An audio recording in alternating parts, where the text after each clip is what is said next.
प्रधानमंत्री नरेंद्र मोदी 3 देशों के दौरे पर रविवार को रवाना हो गए। इस दौरे के पहले पड़ाव में पीएम मोदी रविवार को साइप्रस पहुंचेंगे।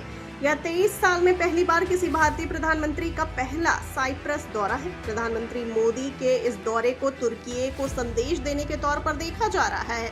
दरअसल तुर्की पर आरोप है कि उसने साइप्रस के 1/3 हिस्से पर साल 1974 से कब्जा किया हुआ है।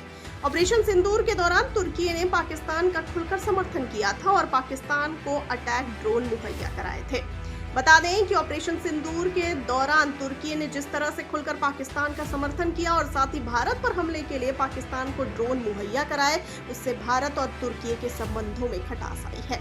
अब प्रधानमंत्री साइप्रस दौरे पर जा रहे हैं और उनका दौरा तुर्की के लिए एक संदेश के तौर पर देखा जा रहा है।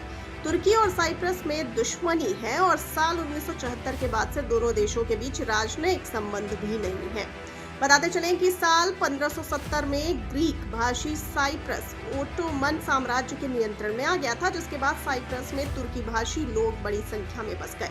साल 1960 में जब साइप्रस ब्रिटेन से आजाद होकर स्वतंत्र देश बना तो देश में ग्रीक भाषी आबादी कुल आबादी की करीब 3/4 थी और साथ ही तुर्की भाषा आबादी भी बड़ी संख्या में थी। आजादी के बाद कई वर्षों तक इन समुदायों में आपसी झगड़े और हिंसा भी हुए।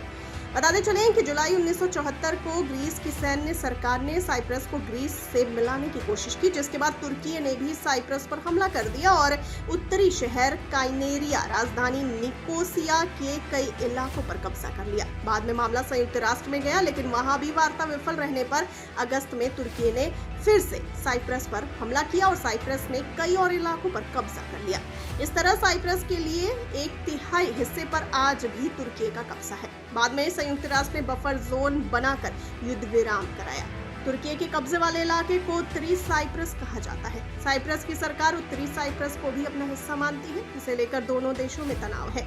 तुर्की द्वारा कई बार उत्तरी साइप्रस के आसपास ड्रिलिंग की कोशिश की गई है, लेकिन साइप्रस ने इसका विरोध किया है। अब पीएम मोदी के साइप्रस के साथ संबंध बेहतर करने को तुर्की के लिए सख्त संदेश के तौर पर देखा जा रहा है। बता दें कि प्रधानमंत्री मोदी साइप्रस जाने वाले तीसरे भारतीय प्रधानमंत्री होंगे। इससे पहले 1983 में इंदिरा गांधी और 2002 में अटल बिहारी वाजपेयी ने इस देश का दौरा किया था।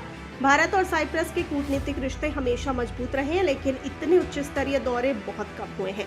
राष्ट्रपति रामनाथ कोविंद ने 2018 में और विदेश मंत्री एस जयशंकर ने 2022 में साइप्रस का दौरा किया था।